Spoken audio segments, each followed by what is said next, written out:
A mí me parece que en ese sentido la dirección de Saura es muy creativa y muy buena. Quizá los diálogos, a lo mejor, al ser una película tan seca,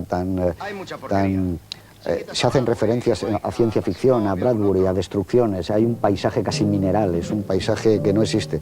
Pero yo creo que él juega con un poco, que luego lo ha desarrollado en su cine posterior con la memoria, que luego ha venido haciendo un cine de memoria, La prima Angélica, etcétera, que la cara de Alfredo Mayo yo creo que representa perfectamente un tipo de cine. No solo la cara, y lo que representaba Alfredo Mayo en ese momento, determinadas películas anteriores. Eso en la elección del actor está. De todas maneras, eso no se le puede pedir a todo espectador que lo capte, porque mañana la pueden ver en Japón y evidentemente no tienen por qué saber quién es Alfredo Mayo. Pero incluso en la manera de interpretar de Alfredo Mayo, aunque lo vean en Japón, en su arrogancia, en su prestancia, en lo que ha sido una persona muy atractiva, aunque ahora esté ya en una madurez. A mí me parece que los personajes están muy bien elegidos en ese sentido, como el de Prada. No, el reparto me parece excelente. Claro, como Ismael Merlo. Y como decía Juan, el personaje de Emilio Gutiérrez Cava, que parece que es el menos importante de los que están ahí porque es el testigo, pero que a mí me parece clave. Me parece, aparte que me parece que hace una interpretación excelente. Emilio en esa película. Yo voy a tratar de contestar un poco a Antonio. Sí, yo lo que te quería decir nada más, y te cedo la palabra inmediatamente, es que, por ejemplo, probablemente a lo mejor Saura ahora haría la película de una manera distinta, pero el tono de una película a lo John Ford, que a mí me encanta también, por eso, esa conversación en el río, que es una maravilla, yo creo que él no pensaba que ese era el estilo que debía de tener esta película, mucho más concisa, mucho más seca, deteniéndose en otras cosas. A lo mejor se detenía mucho más en un plano medio John Ford, que él prefiere detenerse en un cartucho, pero porque está acumulando continuamente algo que va a explotar. A mí me parece que de alguna forma es una película muy de Buñuel, y ya tenía una gran influencia de Buñuel. A mí me parece que es una cosa de la que hay que hablar. A mí me parece que la caza es una también. bomba, que se sitúa en el año 65 o 66 en España. Pasan varias cosas. Yo quería contestar a Antonio, si puedo, desde el lado contrario, porque yo prefiero hablar de las cosas que más me gustan de la película, y así no repartimos los papeles. Pero si yo hablara de las que menos me gustan, que también puedo aludirlo, en vez de los diálogos diría los monólogos. Con lo cual estoy diciendo en cierta medida lo contrario que tú. A voz en off. Claro, sí. Bueno, exacto. Estoy diciendo lo contrario que tú porque esos monólogos sí son los que ahondan en la psicología del personaje de una manera fragmentaria, pero ahondan. Y a mí me sobran un poco y me gustan más los diálogos.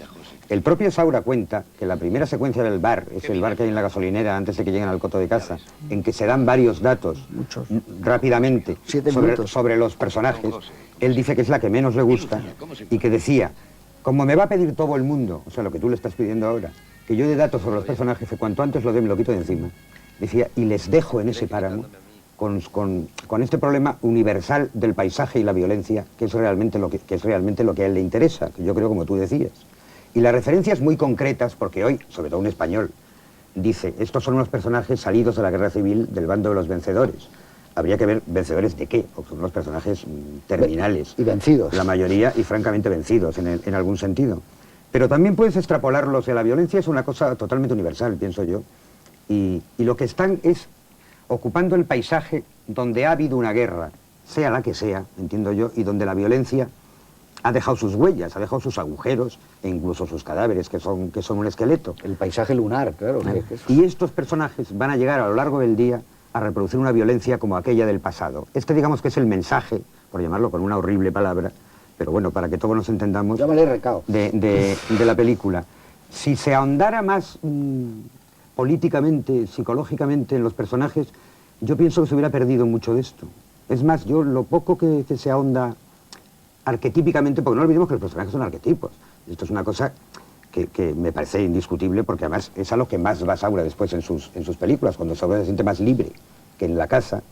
Aprovecho para decir que yo no sé si habrá cambiado de opinión Carlos Saura, pero hace 10 años o una cosa así, a él le cargaba bastante que le dijeran que su mejor película era La caza, porque La caza es donde puso los primeros pilares de una libertad, un control, como decíamos antes, de su obra, que desarrolló después, huyendo cada vez más del realismo convencional. Con lo cual no sé si me he perdido con lo que estaba diciendo. Pero bueno, quiero decir, tanto Antonio como yo nos gusta más Deprisa. Quiero decir, no, pero no se refería a esas películas, ni me estoy refiriendo yo a eso. A mí también me gusta mucho Deprisa y quiero apuntarme también a eso, porque es una película de las últimas y que no le ha gustado a todo el mundo tanto. A mí me parece que y que además con lo que más enlaza es con los golfos de alguna manera, Probablemente con la última y que con, está y, haciendo. con una posibilidad de creación de magia en la puesta en escena que la ha ido aprendiendo a lo largo de los años. Pero bueno, a lo que iba. Los personajes de La caza son arquetipos de alguna manera. Cuanto menos funcionen como arquetipos, contándonos las biografías de esos arquetipos, a mí personalmente me parece mejor. No sé si estoy contestando lo que tú decías, No, yo porque creo a lo que mejor tú decías otra cosa. No, pero es que hay una cosa fundamental que a lo mejor es lo que he echado de menos Antonio y lo que yo por lo menos he echado también. Primero, a mí me parece, me ha vuelto a parecer terrible eso de que en los primeros minutos en ese bar, esa escena de 6 o 7 minutos, explique un montón de cosas que las podía haber ido diluyendo tranquilamente en el mismo enfrentamiento y en la misma caza en sí, que podría haber hecho más adelante, pero pasar este todavía es un Saura ciertamente inmaduro. Y luego, muy importante también, está que los diálogos no tienen esa consistencia y ese buen trabajo que Saura encontrará muy poco tiempo después, cuando trabaja con Azcona, que racionaliza mucho más todas las cosas. Aquí yo creo que todavía está un poco incierto. Y le falta una cosa fundamental, que es lo que echaba de menos con lo de John Ford. Le falta que no tenemos el sentido de la amistad, que sí que se daría en John Ford, aunque después de generarse en tragedia. No sentimos nunca que esos seres se tienen verdadero afecto. Claro, es que a lo mejor no se lo tienen, Juan. Ya, Claro, pero de cualquier manera han sido compañeros, se han querido. Sino a lo mejor deberían habérselo tenido y no se lo tienen, porque hay un momento que a mí me parece, perdón Antonio, ahora mismo te dejo, que sé que levantabas la mano como en el cole. No, hay un momento en que se acerca, están solos Ismael Merlo y Alfredo Mayo, y después de que han tenido la escena humillante para Ismael Merlo, terrible, en que le ha pedido dinero, Ismael Merlo le pasa la mano por detrás del hombro con una delicadeza absolutamente increíble y se la coge y te choca, porque esa relación entre amigos no se ha dado nunca, pero es que yo creo que eso es mentira. O sea, no sé si me explico.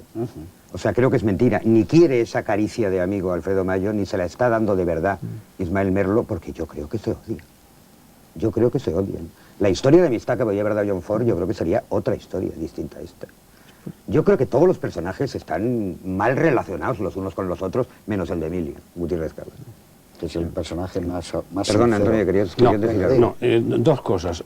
Primero, aunque tenía que contestar a ti por alusiones anteriores, pero déjame que le hable a Juan. Las situaciones de mínimo de amistad que existen en las relaciones de fuera, aunque terminen matándose y luego se abracen y luego terminen de una manera trágica, no son, en mi juicio, absolutamente necesarias para ahondar en una situación y en un mundo relacional, sea el que sea. Y la prueba pudiera ser, y también lo someto a vuestra consideración, situaciones muy cerradas de odio, de las cuales se alimenta, me parece, en alguna parte, yo no sé si me estoy pasando a mis fuentes literarias, que más o menos es lo mío, en una pieza teatral, a mis juicios todavía magistral del Sartre, se llama A puerta cerrada. No te estás alejando nada. Esta es una situación de puerta cerrada. No te estás alejando nada con ese y al lado de eso, lo que decía Juan, es que esos personajes arquetípicos, yo echo de menos en ellos, gustándome la película, no tanto como deprisa, pero gustándome mucho la película, es una profundización mayor en ellos, y tan arquetípicos como en Saura, y en un medio tan western para entendernos, o tan épico como para entendernos, y saliendo de John Ford, en el cual nos empozamos mucho, pero en Vidor, por ejemplo, en Duelo al Sol, de Kim Vidor, que se van de situaciones, sobre todo la final, que yo no sé si pensaba en ellas Saura, pero me imagino que todos pensamos, es decir, esa especie de encuentro de los amantes final, pues es decir, no son los amantes, pero son tipos, es decir, las relaciones de odio y las de amor en un momento determinado tienden a ser un poco, qué sé yo, especulares, o sea, extrañamente especulares, dramáticos, o trágicamente y siniestramente especulares. De manera que, a lo mejor el modelo era, para mí, el modelo máximo. Aparte que corremos el peligro siempre, cuando se analiza una película, sobre la vida, se dice Hitchcock o se dice Ford, siempre se corremos el peligro de acabar hablando luego de Hitchcock y de Ford. Y yo creo que es peligrosa esas comparaciones. Pero ya que has dicho una, también te voy a contestar. O sea, lo de Kim Vidor que decías de Duelo al Sol. Es que Duelo al Sol es un duelo de amantes. Aquí no hay un duelo de amantes. Aquí hay una persona que dispara a otra aprovechando que está de espaldas, que casualmente se vuelve. O sea, no hay un encuentro físico cordial, resuelto en pasión, aunque sea para la muerte, entre esos personajes. No, es una cosa mucho más sinuosa, oscura y de... Es como mata al hurón el otro antes, haciendo como que apunta a otro sitio. O sea, no hay nobleza en estos comportamientos, aunque podamos hablar de amistad ni de encuentros, ¿no? Bueno, es que yo lo que creo que, por ejemplo, tenemos que llegar a deprisa para ver el amor. En Saura no hay escenas casi nunca de amor, no existe prácticamente el amor. En deprisa existe el escalofrío del amor, luego lo ha recuperado. Lo que yo creo es que esta es la película de un maestro. Yo no sé si en ese